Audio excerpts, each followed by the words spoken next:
So imagine this situation. It's springtime and you're in the middle of your first or second mowing when all of a sudden the mower starts sputtering and finally comes to a stop. And after that, you're unable to start it back up again. So what just happened? Did the engine fail, or is it something to do with maybe a bad spark plug?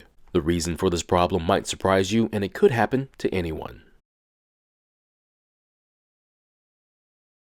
In today's video, we're going to be looking at this brightly colored lawnmower. And the problem is that it's sputtered to a complete stop and won't even try to start back up. So here's where it's important to ask all the right questions, such as, did the mower hit something right before having problems? Or more importantly, what events happened to the mower minutes before the problem, and you'll never guess what it was. So right before this happened, they poured in the very last drops of gasoline from their fuel can they had from last year. And depending upon the condition of the fuel can, water could have collected in the container. That means in their attempt to use every last bit of gasoline from the container could have inadvertently put water into the fuel system.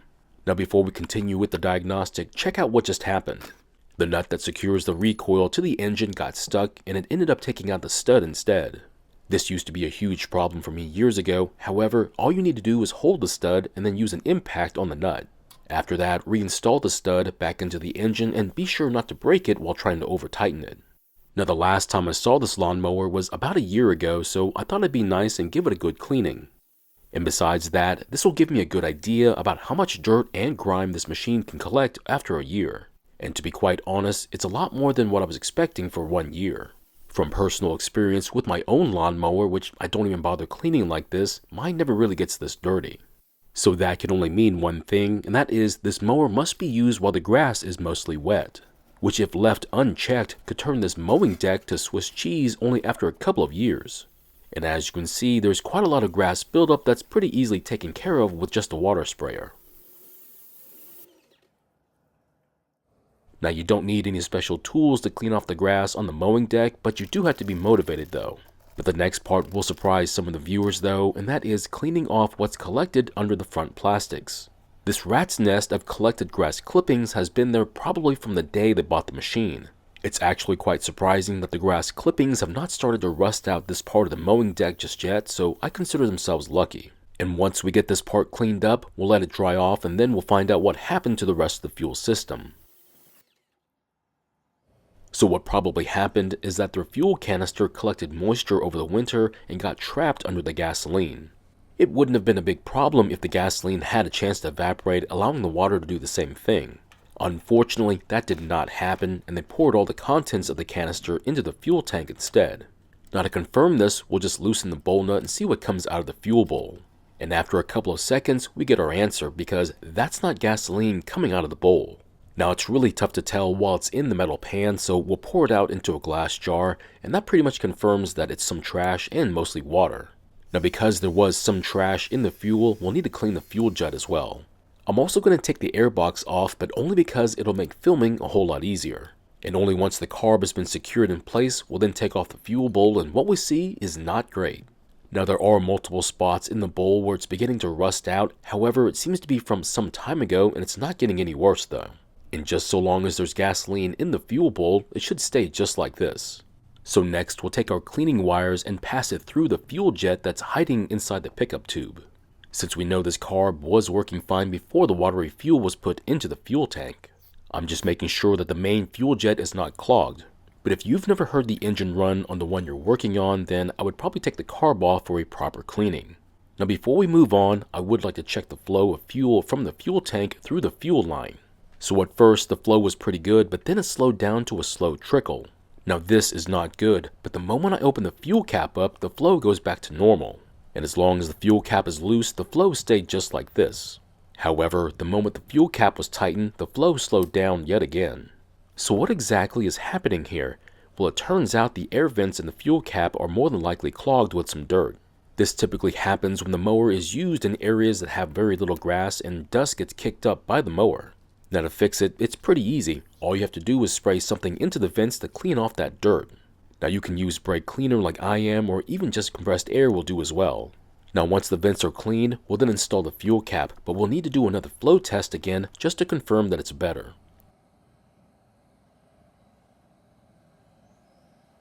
And as you just saw, the flow of the fuel did not decrease like it did before our cleaning.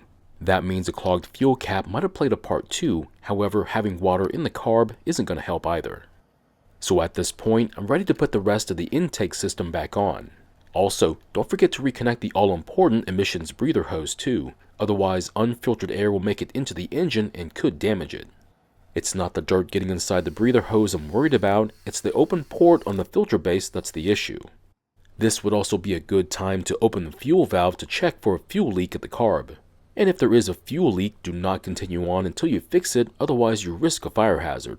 So we took the blade off to make it easier to clean the mowing deck, but before installing it, we'll sharpen it and also make sure it's balanced. An unbalanced blade could cause the mower to shake a little bit more, but it could also cause other issues down the road. So another item to watch out for on these brightly colored lawn mowers are these plastic idler pulleys. It's a very good idea to check these pulleys at least once a year to keep the self-propel working like it should. So next up, we'll install the front plastics, and I have been asked if I consider closing that large opening in the mowing deck. Now, if this was my personal lawnmower, then yes, I'd probably find a way to close up that giant opening to keep grass from collecting there. But since this is not my mower, I'm going to leave it just the way it is, at least for right now. The very last things we need to do is to put the pull rope back into place and then try starting it.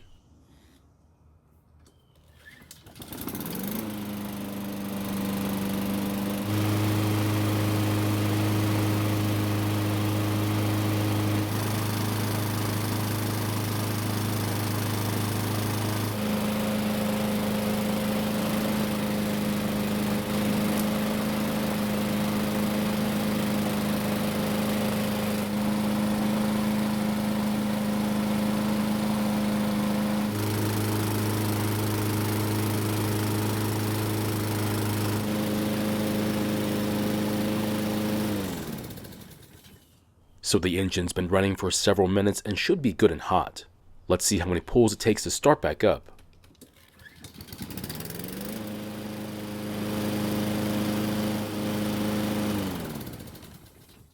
And as you just saw, this engine is now starting like it should be, whether it's hot or cold. Now since the engine is hot, it also means the oil is hot as well, making this a good time to do its yearly oil change. Now if by chance you have an oil extractor to pull the oil out from the engine, that'll make it easier. However, tipping the mower on its side also works well too. Now you can find some very affordable oil extractors online, but if you're crafty, you can use a shop vac to do the same thing. The oil doesn't look that bad for just a year, and to be honest, we could have saved this for the next year. Also, when adding new oil, just be careful and not overfill it, and a good way to do that would be to measure out the amount you need before pouring it in. Just look up the oil capacity of your specific engine online and this part will go a lot easier. Now as for this mower, I've already talked to the owner who's a good friend in the family and told him what happened to it. The best course of action would be to clean out any remaining debris from the fuel canister and let it dry out before using it again. There was also talk about finding a better fuel cap for the canister to help seal it and keep moisture from getting inside it as well. This mower's come a long way since our first meeting years ago and hopefully it'll keep working well for years to come. It's now ready to go back to them and hopefully they'll be happy with the repair and also how clean it looks too. So my question is your fuel canister that you put fuel in from the gas station in good condition to keep moisture out of it? Or does it need to be replaced for a better one? Thank you for watching. I really do appreciate your time here. Please feel free to ask me any questions about this project or about your own projects, and I hope to see you in the next video.